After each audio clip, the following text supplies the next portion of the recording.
Hello, જય શ્રી કૃષ્ણ, જય માતાજી. કેમ છો બધા? મજામાં જ હશો. તો આપણે જો સાંજના વાગી ગયા છે 6 અને હવે આપણે રસોઈ બનાવવાનો ટાઈમ થઈ ગયો છે. તો હવે રસોઈમાં આપણે શું બનાવવું એ નક્કી કરી લીધું છે, કારણ કે આપણે ભાજી બનાવવાની છે. તો ભાજી બનાવવા માટે હું અળવીના પાન લેવા માટે આવી છું. તો ચાલો ગાઈસ, આપણે પાન લઈએ. તો જો આ પાન બહુ વરસાદના કારણે બહુ મોટા થઈ ગયા છે. જો આ બહુ મોટા થઈ ગયા છે પાન. હાલે તો પકડ તો મને શું તો હવે જોઈએ મને.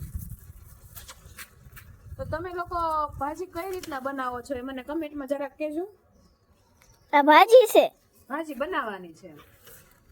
આના પાત્રા બને છે, પછી તુરિયા પાત્રાનું શાક બને છે, અને લાસ્ટમાં ભાજી પણ બને છે. અને ભજીયા બનાવી તો એમાં પણ નાખીને ઘણા લોકો ખાય છે, જેને ભાવતી હોય અને ગુજરાતીમાં પાત્રા કહે. ગુજરાતી પાત્રા નો કહેવાય, અળવીના પાન કહેવાય, પણ પાત્રા બનાવવામાં આપણો ઉપયોગ થતો હોય છે. બરોબર? 3 પાંદડા નહીં થઈ રહે, કેટલા જોશે?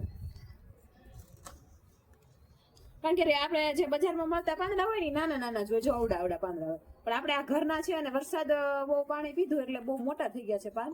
તો આજે આપણે મોટા પાનની આપણે ભાજી બનાવીશું. મસ્ત મસ્ત ચટાકેદાર ભાજી બનાવવાની છે. તો તમે અને મારી ફ્રેન્ડ અહીંયા ઊભી છે, પકડે છે, હેલ્પ કરે છે કે તો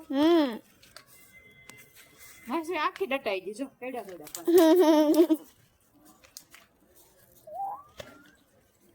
હવે કેટલા કરવાનું? બસ આજે ને પાન આમાં ફેર નીકળ્યા અને આપણે કાપી નાખ. નાની શરદી હોય એ હોય છે, હું વહી કાંઈ નહીં. જો આ મોટા થઈ જાય એટલે આ પાકી ગયા પાન. તુરિયા દાંડિયા પાકી ગયા છે ને દાંડિયા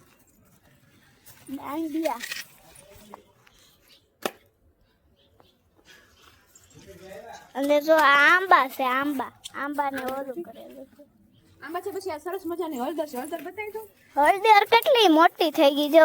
હળદર વાવી અને 6 મહિના થઈ ગયા છે, પણ હજુ પાકી નથી. કેટલા મહિને હળદર પાકે કમેન્ટમાં કહેજો ને, કારણ કે મને ખ્યાલ નથી કે કેટલા મહિને હળદર પાકતી હોય. પહેલી વાર જ વાવેલી છે એટલા માટે ખ્યાલ નથી.